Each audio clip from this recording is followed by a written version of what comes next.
The secret to sewing, or sewing well, I should say, actually has nothing to do with sewing at all. I have the view that sewing is actually 70% preparation, 25% sewing, and 5% unsewing, unpicking or seam ripping. But sometimes those ratios get mixed around, particularly the unpicking and the sewing part. Yeah, you know what I mean. So no one really tells you when you start sewing that you'll probably spend more time at the ironing board and unpicking and pinning and all this preparation work than you will at the actual sewing machine. Let's talk about why when you start spending 70% of your time on the preparation work, just how easy it makes the actual job of sewing, and it's the key to actually getting the results that you want to see in your sewing.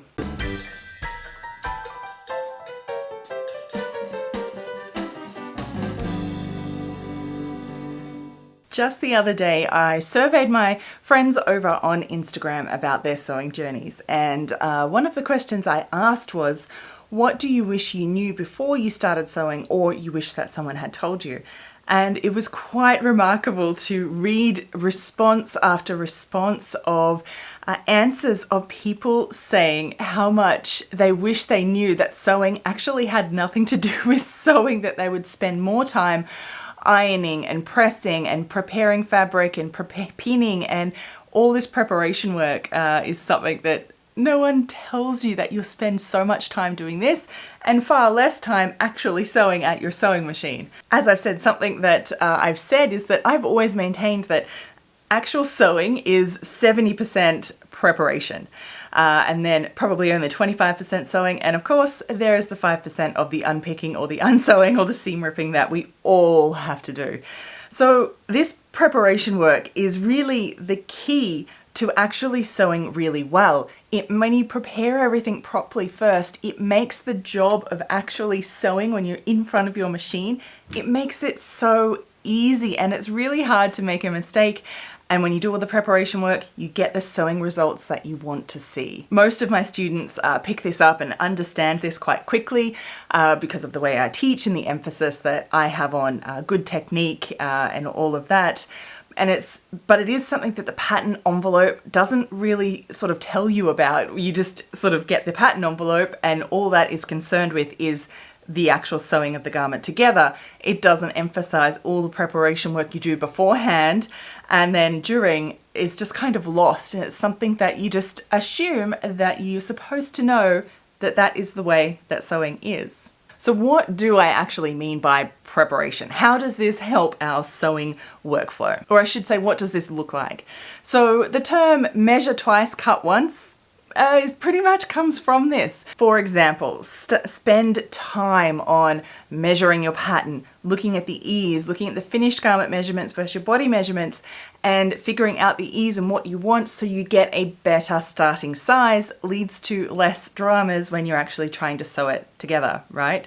I have videos here on different a whole series actually on selecting your right size and ease and all of that. I'm going to link all of those down below. When you spend more time on preparing and making toiles and mock-ups and testing the fit, then you'll spend less time seam ripping and, you know, having to redo and resew, and spending more time on that preparation of a toile and a mock-up leads to easier sewing time at the machine because it just goes together. There's no guessing, you know how it goes together. Spending time on your fabric preparation, so pre-washing, so ironing it flat, ironing your patterns flat, all of this leads to neater, nicer, crisper, like when you cut, if you've ironed it all nice and flat, you'll get sharper cut lines that is neater as well, which is easier then to actually sew at the machine when you've got all this.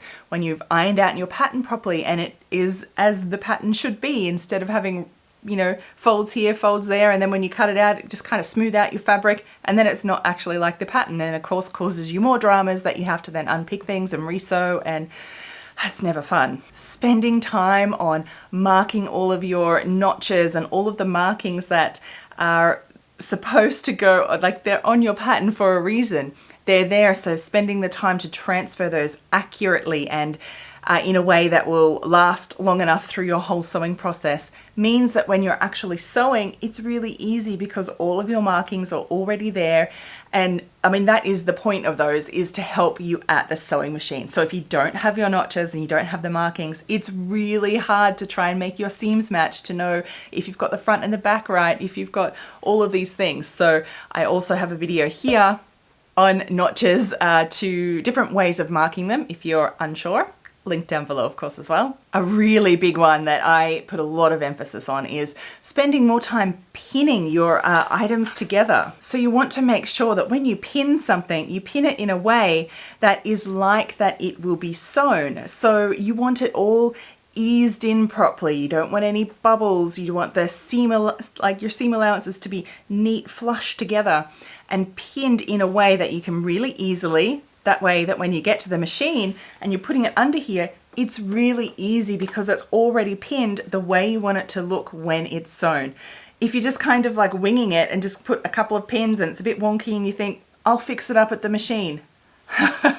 We've all tried to make that mistake before and it never turns out so well. The actual sewing is really easy when you all have it pinned and neat, and it seems like it takes a long time to pin this properly, but it is all worth it because it makes the sewing part really, really easy. Another big preparation task is testing. Again, I have a video here on a list of different things to test, should you want to have a look at that one. It's when you do all of the testing, so you test your stitches to make sure they work on your fabric that you're going to be using. Test your seam finishes is a big one.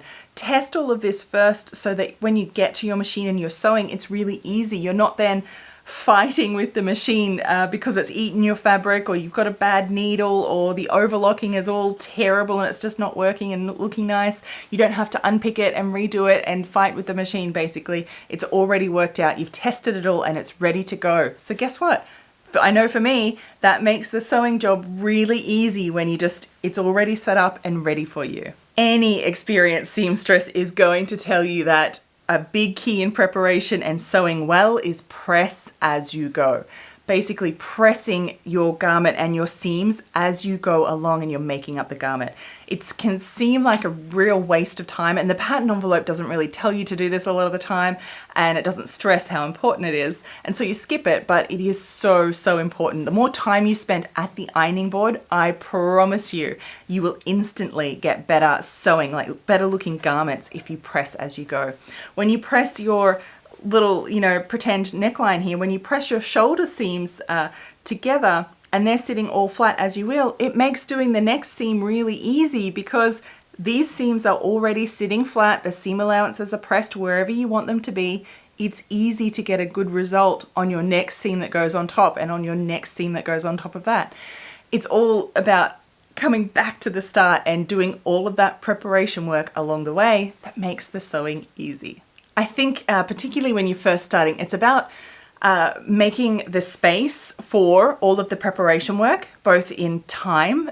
We often get frustrated when we just think that it should take an hour, and often the pattern envelope will tell you it takes an hour. It never takes an hour. So it can get quite frustrating when it's like 3-4 hours later and you're still sewing this 1 hour pattern and you're thinking, why? It's because if you read the fine print on those patterns, it'll say, a little asterisk, sewing time only. I know. Have a close look next time. It doesn't include all of the preparation work because they know it's like 4 times as much preparation work as it is actual sewing time. And it's allowing the space so the time, like time-wise, and not get frustrated that it's taking a long time, seemingly. And the mental space, I think, in just knowing that this is okay. This is sewing. It's mostly not sewing. It's all the preparation, and just allowing that to be okay with that. Take the time to enjoy the process. I think that is the key when you start, and just knowing that this is how you get your good results. When you take your time to go through and do all this preparation work, I promise your results will be amazing and you'll get garments that you can be really, really happy with. If you really kind of enjoy this and this sort of content really excites you, this is what I do a lot in Vintage Sewing School. It's why I made Vintage Sewing School, is for all of this sort of assumed knowledge and all this stuff that no one else really kind of shows you, that you need someone to help hold your hand and guide you through. That's what we do there, and we have a great community of other sewers to help you through as well. So I'm going to link down below. If you're interested, come and join me. I would love to have you in class and either help start your sewing journey or take your sewing to that next level. Now, I always love to hear from you. What have been the most important steps, that I should say preparation steps, in your sewing journey that have made the sewing part easy? So what preparation for you makes the sewing job the easiest? I would love to know. Leave me a comment down below, and remember to read through those comments, because it will be a wealth of information on things you might not have even thought before. Be sure to give that person a heart or a like to know that their comment was useful. It's all about community and sharing our sewing information. So like this video if you liked it, and until next time, my sewing friends, bye.